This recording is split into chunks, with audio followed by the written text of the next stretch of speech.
I never expected to be the one holding my family together, let alone the one they'd so easily tear apart. But if there's one thing I've learned in the past year, it's this. When people see you as a wallet instead of a person, no amount of kindness will ever be enough. My name is Lucas. I'm 36, single, and, I'll just say it, financially well off. Not flashy rich, not private jet and gold bathtub, rich, but comfortable.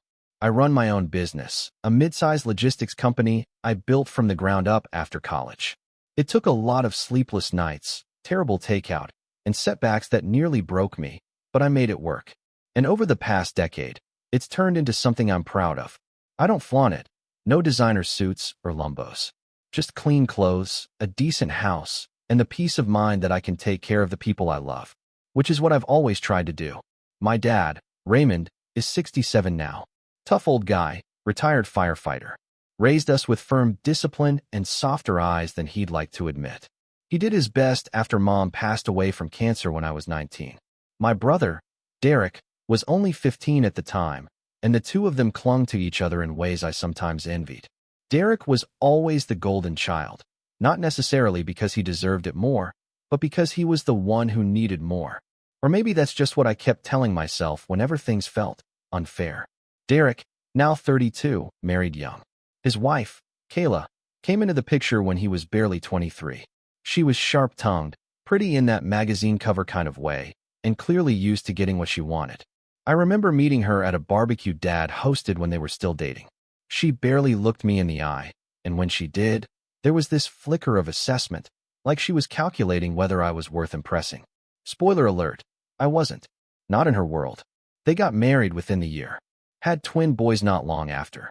From the outside, they looked like the perfect young family. Smiling Christmas cards, matching outfits, hashtags like #BlessLife. But the truth behind the filter was different. Derek bounced between jobs. Some he left on his own. Others, well, there were disagreements. Kayla didn't work. Being a full-time mom is already a job, she'd say whenever anyone brought it up. And hey, I get it. Raising twins isn't easy. But they lived in a house far too big for their income, drove cars with payments they couldn't keep up with, and enrolled the boys in a private school that charged more per year than some colleges. Every time the bills piled up, Derek came to me. And every time, I helped. At first, it was small stuff. A few hundred for groceries. Then it became 1,000 to cover rent. Then $5,000 when they were months behind on school tuition. The worst part? I always said yes. Not because I was trying to buy their love, but because those boys, my nephews, deserved better than to suffer for their parents' mistakes. I didn't want them pulled from their school or made to feel the tension in the house. So I wrote the checks, sometimes without even being asked directly. Dad told me I was enabling them. Maybe I was. But I told myself I was just helping family. That's what family does, right? Still, over the years, the thank yous started to fade. The updates on how the kids were doing stopped coming unless I asked. Derek never offered to pay a dime back. Kayla never acknowledged the help at all. And somewhere in the pit of my gut, I started to feel less like a brother and more like an ATM with a blood connection. The resentment simmered, quietly, under the surface. I never brought it up at family gatherings. I smiled through it all. Birthdays, holidays, summer cookouts. I was there, gift in hand, pretending everything was okay. I think I feared that if I ever said what I was really thinking, the fragile bond holding us together would finally snap. But then came my dad's birthday dinner. It was a Saturday evening in late March. Dad had insisted on something low-key, a family meal at his favorite Italian place. No decorations, no surprise party. Just good food and good company. I booked a private room at the restaurant and covered everything. Menu, drinks, even a cake with happy birthday, old man, and messy white frosting. We were 8 in total. Me, Dad, Derek and Kayla, their twins, and Kayla's sister and her husband, who'd flown in for a visit. The night started off well enough. The kids were in high spirits. Derek was unusually talkative, and Dad looked genuinely happy. We passed around wine, shared appetizers, laughed over old photos I'd had printed and framed as a gift. And then, it happened.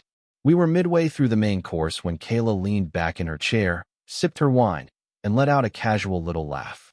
"You know," she said, glancing around the table with that rehearsed smile of hers. "I told the boys the other day that Uncle Lucas isn't just family. He's our funding." The table froze. A beat of silence. Then her sister snorted. Her husband chuckled. Derek laughed loudly. Even Dad gave a half-hearted smile, like he wasn't sure if it was a joke or a jab. But the kids? They laughed, too, like they'd heard it before. I didn't laugh. Kayla smirked at me, unfazed. "Oh, come on," she said. "It's a compliment. I mean, where would we be without your generous donations, huh?" My fork clinked against the plate. I felt the blood drain from my face, not in anger, but in something colder. Something that felt like betrayal and clarity, all tangled together. I looked around the table. No one met my eyes. Not even Dad. Derek was still grinning, cheeks flushed from wine, completely oblivious. And all I could think was, they really don't see it. They don't see me. In that moment, something shifted. A part of me that had been holding on, hoping things would change, that someday they'd appreciate me, finally let go. I set my napkin down, carefully, and forced a smile. "That's one way to put it," I said, my voice quieter than usual. Too quiet for the storm starting to build behind my ribs. The rest of the dinner passed in a haze. I paid the bill. I hugged Dad. I said goodbye to the boys. But I didn't look at Kayla again. And I didn't say much to Derek.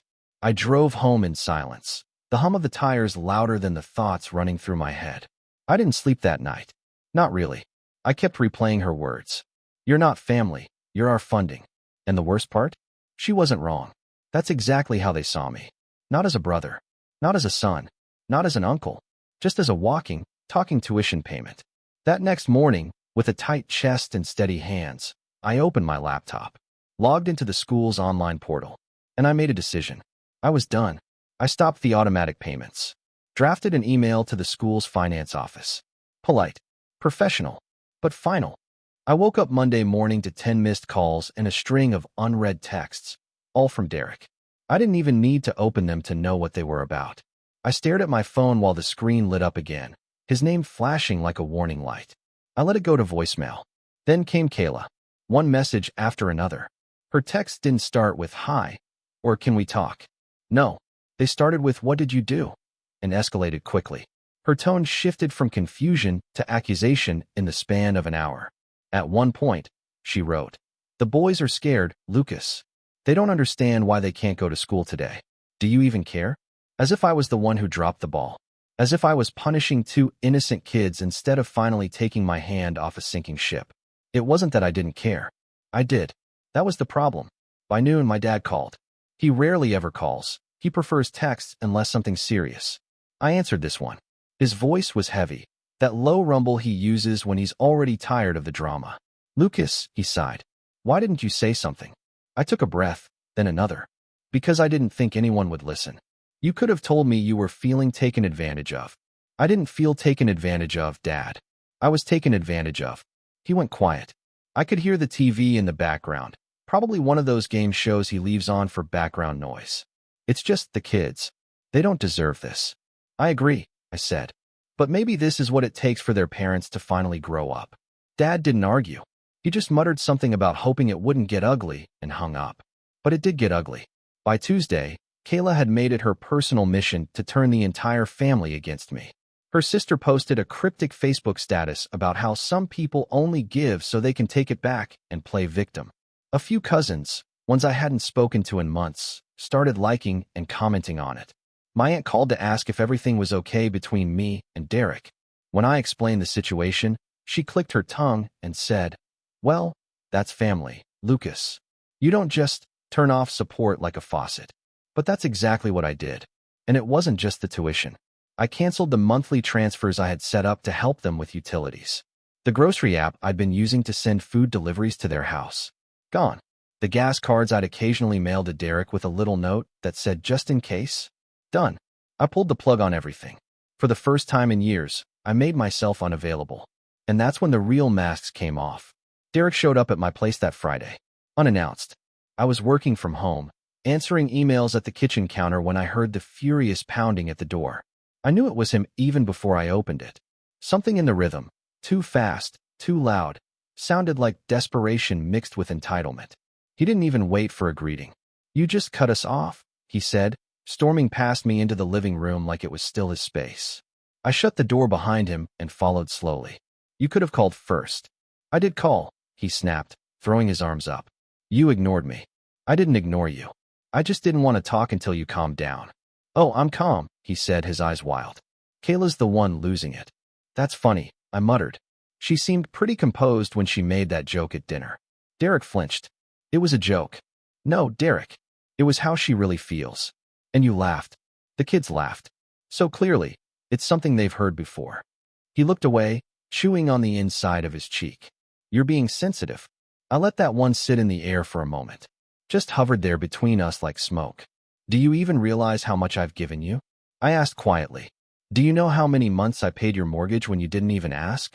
Do you remember the time Kayla wanted to take the boys to Disneyland and you said you were strapped, so I surprised them with a trip? That wasn't a surprise, Derek. That was pity. He flared up. So now it's pity? You're rewriting history just to justify this. No, I said. I'm just finally telling the truth. He shook his head, pacing. You're punishing my kids because you're mad at Kayla. I'm not punishing anyone. I'm stopping. There's a difference. He stopped pacing. Looked me dead in the eye. You're not just my brother. You were the only reason we could keep the boys in that school. Do you know how humiliating it was to get that email from the principal? Do you know how Kayla looked at me when I said I didn't know what happened? I stayed silent. You left me out to dry, man. I stepped closer. You left yourself out to dry. I was just the umbrella. He didn't say anything after that. Just stormed out, slamming the door so hard the picture frames rattled. I stood there for a long time, staring at the hallway. I felt sick to my stomach, not with guilt, but with something heavier. A strange combination of grief and relief. For the next few weeks, things got icy. Kayla blocked me on everything. Derek didn't reach out again. The twins' school called me twice, probably hoping it was a mistake. I didn't answer. I started seeing less of my extended family, too. Invitations to Sunday dinners and birthday parties dried up. It was like I'd been excommunicated, silently and thoroughly. Dad was the only one who stayed neutral. Sort of. He'd text every now and then, updates about his blood pressure or what he was watching on TV. But I could tell he was uncomfortable. Torn. I didn't blame him. He was too old for this kind of drama, and yet too close to avoid it. Then came the final straw. It was mid-May, about 6 weeks after the birthday dinner. I had just wrapped up a brutal week at work and was looking forward to a quiet weekend. I stopped by Dad's house Saturday morning with bagels and coffee, something I did every couple of weeks. He seemed off the moment I walked in. Fidgety. Kept glancing toward the hallway. Everything okay?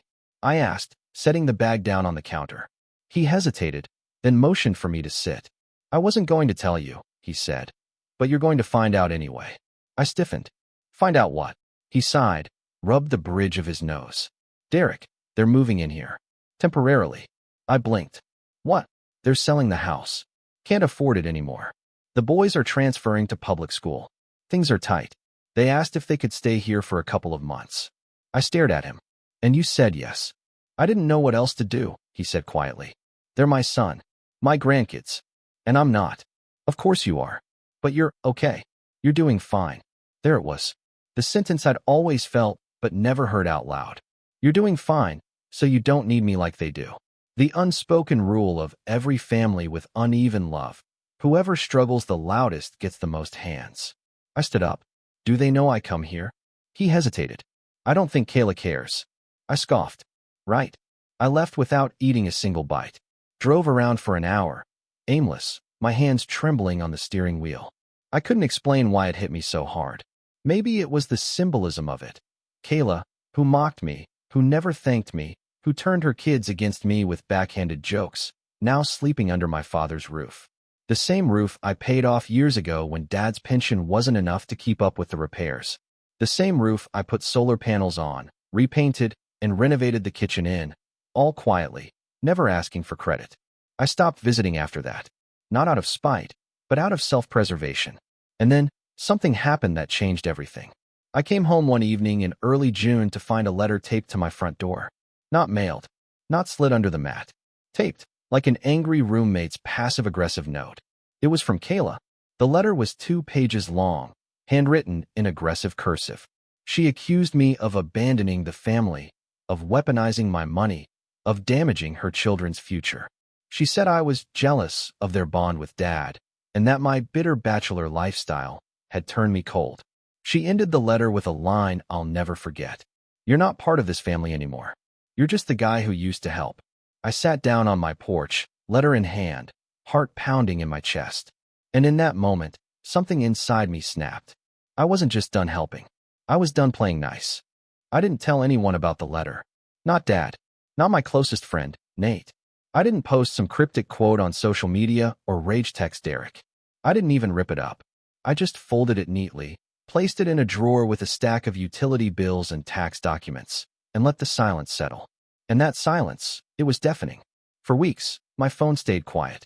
No calls, no texts, no invitations.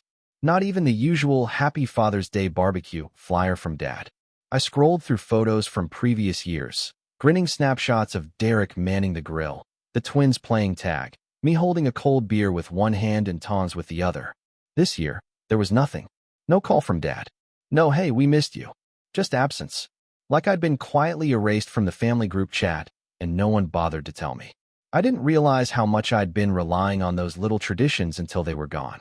How much I'd let being needed substitute for being loved.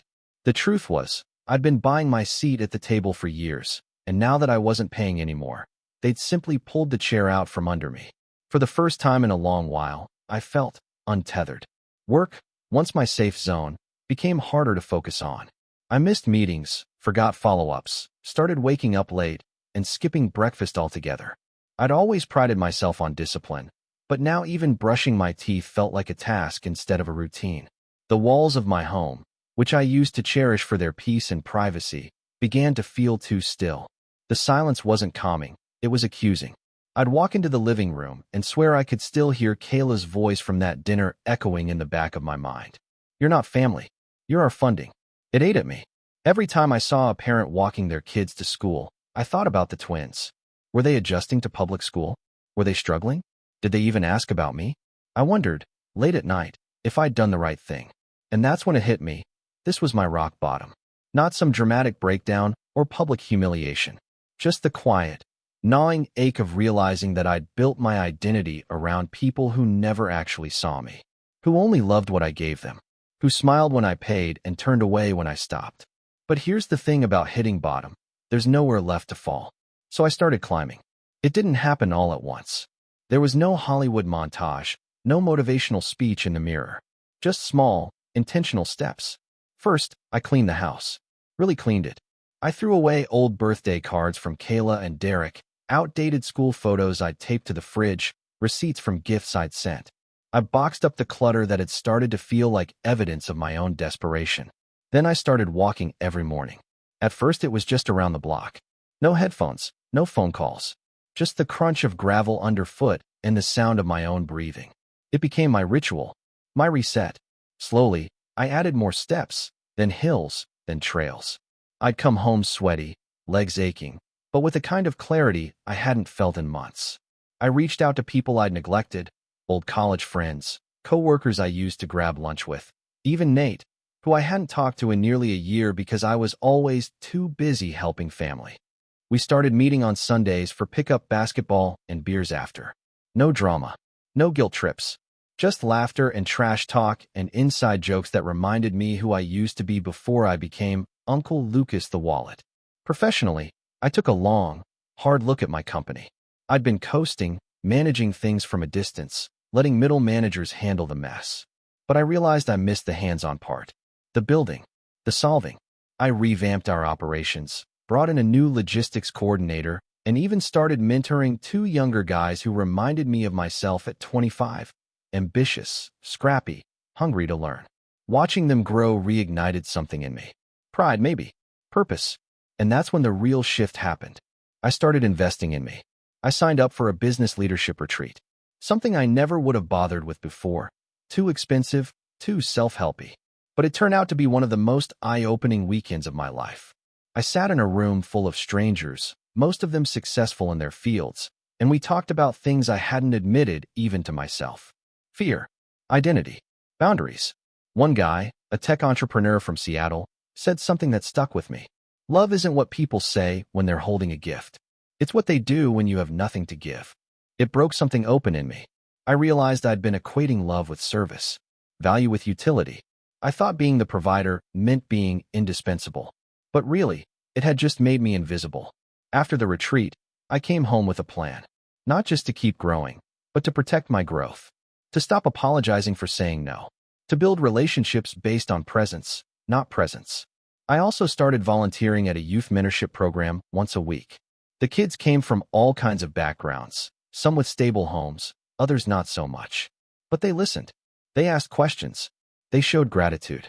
One boy, Caleb, reminded me so much of Derek when we were kids, full of energy, always trying to prove himself.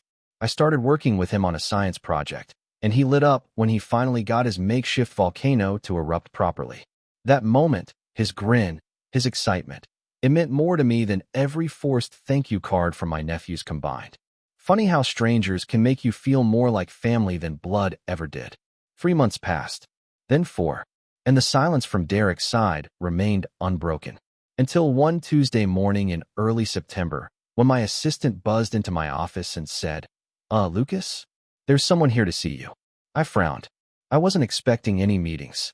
"It's your brother," she added, her voice cautious. I hadn't heard his name spoken aloud in months. It landed heavy in the air. I debated saying I was busy. I debated walking out the back door. But something told me to face it. So I nodded. When Derek walked in, I barely recognized him. He looked thinner, hair messier, shirt wrinkled. His eyes had bags under them I'd never seen before. He didn't smile, didn't even offer a handshake, just sat across from me and said, "I didn't come here to fight." "Good," I said. He hesitated. "Kayla and I, we're separating." I blinked. "What?" "She moved out 2 weeks ago, took the boys, said I was too much of a child to be a real partner." I didn't know what to say. Part of me wanted to ask if he was okay. Another part of me remembered that letter taped to my door. "I'm living at Dad's still," he continued, "trying to keep it together, trying to get a job that actually pays." I stayed quiet. "I came here," he said slowly, "because I owe you an apology." That caught me off guard. "I didn't see it before," he went on. "But you were right. About everything. I let her twist things. I let myself lean on you too much. I should have been the one providing for my kids. I should have told her to stop saying those things. I should have stood up for you." I looked at him, really looked at him. He meant it. And yet, I didn't feel ready to forgive. Not fully. "I appreciate that," I said carefully. "But it doesn't erase the damage." "I know," he said. "I just wanted to say it, even if it's too late." And with that, he stood up, started to walk out. But right before he reached the door, he turned back and added something that sent a cold ripple down my spine. "She's planning something," he said. "Kayla, she's mad that the money stopped. She thinks you owe her. I don't know the details, but just be careful." Then he left, just like that. And I sat there, heart pounding, realizing that my climb wasn't over. It's a strange thing, preparing for a storm you can't see. You can't quite tell how hard it'll hit or where it'll land. All you know is that something is coming, and if you're not ready, you'll get flattened. That's how I felt for days after Derek's warning. She's planning something. I replayed those 3 words over and over. What did it mean? Something legal? Something social? A smear campaign? A stunt? I didn't know. And Kayla wasn't exactly the type to do something halfway. She liked clean wins, public ones. If she was planning something, it wouldn't be quiet. It wouldn't be subtle. She wanted to hurt me. And not physically. That wasn't her style. Kayla preferred wounds you couldn't point to. Reputation, isolation, leverage. Those were her weapons. And she'd wield them with a manicured hand and a smug little smile. But this time, she'd be aiming at someone who wasn't afraid to fight back. The first thing I did was call my attorney, Henry. Mid-50s, calm as a monk, and ruthless when he needed to be. He'd handled a few contract negotiations for me in the past, and helped me clean up some legal messes in my early startup days. Hypothetically, I began, if someone I used to financially support starts threatening to come after me, legally or otherwise, is there anything I should do preemptively? Henry didn't even flinch. Start documenting. Everything. Every text, every email, every favor, every dollar. Paper trails are your friend. I nodded. I've got receipts going back 7 years. Tuition payments, mortgage contributions, grocery orders, all from my accounts. Not a single repayment. Good, he said. That establishes the help was voluntary. Unless there was a contract or written agreement stating repayment, you're clear. What if she tries to sue for emotional distress or slander? He snorted. Let her. No court is going to side with someone whose only claim is my ex-brother-in-law stopped funding my lifestyle. Especially if she mocked you publicly before that. But if she tries to go nuclear, we'll be ready. That helped. A little. The next step? I started collecting more than receipts. I pulled bank statements, tax filings, every tuition invoice I'd paid, screenshots of every time Kayla or Derek had asked for money. I even found old texts from Kayla thanking me for helping with rent. Rare, but they existed. I uploaded everything into a private cloud folder and shared it with Henry. Then, I started protecting the rest of my life. I updated the security system on my house. New cameras, motion sensors, the works. Not because I thought Kayla would show up in the middle of the night, but because I didn't trust her not to send someone else. I also installed a Ring camera at my dad's place, with his permission. After all, Kayla had lived there for months, knew his routines, and if she was out for revenge, she might use him to get to me. I even added two-factor authentication to every account I had. Banking, utilities, even Spotify, just in case. But the real turning point came a week later. It was a Wednesday afternoon, and I'd stopped by Dad's place to drop off some groceries. He was doing better now, walking more, eating less processed food. The separation between Derek and Kayla had weirdly lightened his mood. He didn't say it, but I could tell. Less tension in his shoulders. More laughter during our conversations. We were sitting on the porch, sipping lemonade, when he said something that shifted everything. She was going through the garage last week, he said casually. I blinked. Kayla. He nodded. Said she left some boxes there. I didn't think much of it. But later that night, I realized something was missing. I froze. Missing? Yeah, he said. That folder you gave me a while back, the one with the deed copies, insurance papers, renovation contracts? Gone. My blood ran cold. That folder contained everything about Dad's house, including the fact that I was the one who legally owned it.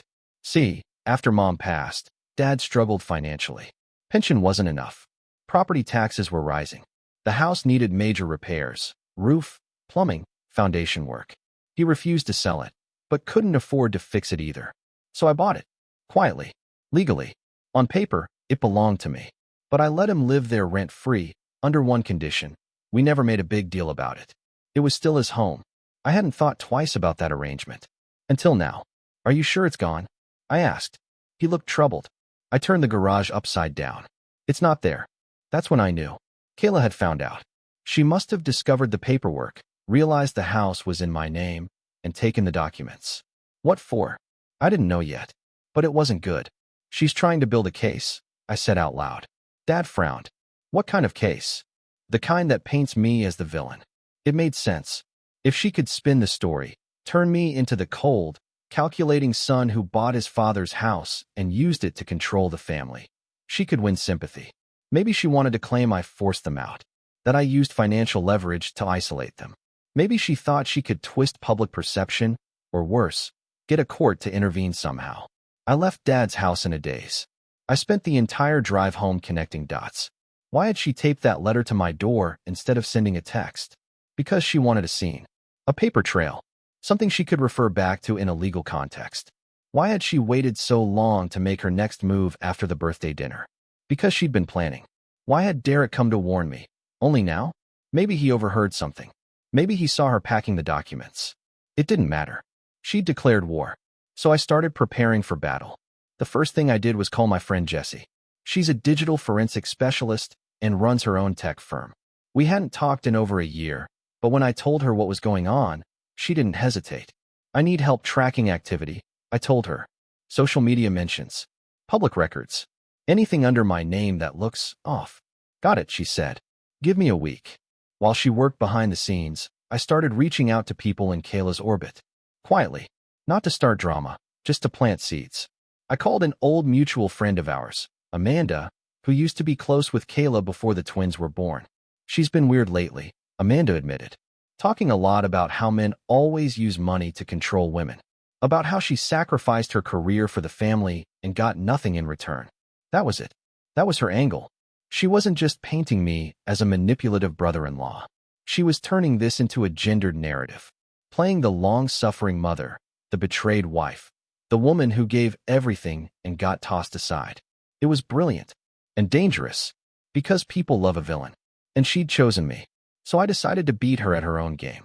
I hired a private investigator, not to dig up dirt, but to document, to follow her activities, where she lived, who she was meeting, if she was working, if she was talking to media, if she was visiting legal offices. He found plenty. She'd been staying with a friend across town, meeting with a local journalist from an online magazine, the kind that loves scandal. She'd also met twice with a paralegal who specialized in family disputes and elder rights. That last one worried me. If she was building a case that I'd manipulated or taken advantage of Dad to gain control of the house, things could get messy, especially if she got him to say something, anything, that sounded like coercion. And with how trusting Dad was, it wouldn't be hard. So I did something I never thought I'd do. I recorded him. The next time I visited, I came armed with fresh bagels and a hidden audio recorder in my jacket.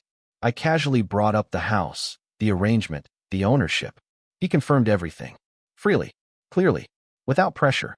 "You saved me, Lucas," he said at one point. "I'd have lost this place if it weren't for you." I kept the recording, sent it to Henry. We had it transcribed and time-stamped. But I wasn't done. I also reached out to the school the twins used to attend, asked if they could send me a full ledger of tuition payments, every receipt, every payment date, every check. They did. 7 years of records, all under my name.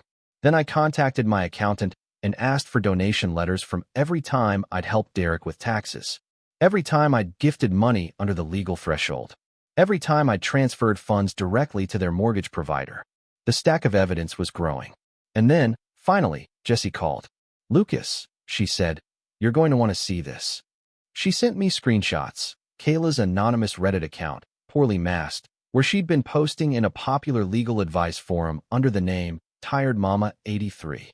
She hadn't named names, but she'd written paragraph after paragraph describing a wealthy in-law who used money to buy control over her children's lives. She claimed I'd manipulated her husband, forced them out of their home, and blackmailed the family with money. Thousands of upvotes, dozens of supportive comments, people urging her to go public. One even suggested starting a GoFundMe. The email went out at 10:14 a.m. on a Wednesday. I remember the exact time because I sat at my desk, staring at the send button for a solid 30 seconds before finally clicking it. Not because I hesitated. No, I was far past that point, but because I wanted to savor it. That quiet stillness before the storm. The peace that comes when you know you're about to change the game entirely. The subject line read, "Clarifying facts regarding recent allegations." I sent it to 20 people. Friends, family, colleagues, even a few extended relatives who'd recently stopped returning my calls. Attached were 4 PDFs, a full breakdown of every financial contribution I had ever made to Derek and Kayla, from tuition payments to mortgage assistance, dated and highlighted. A signed and notarized statement from my father, confirming that I had purchased his home with his consent, that he requested my help, and that no coercion had ever taken place. A transcription of his audio confirmation, which I kept in case anyone doubted the statement was genuine. A series of screenshots, carefully curated, from Kayla's anonymous Reddit account and her now-deleted Facebook posts, where she'd hinted at outing me and exposing how rich men ruin families.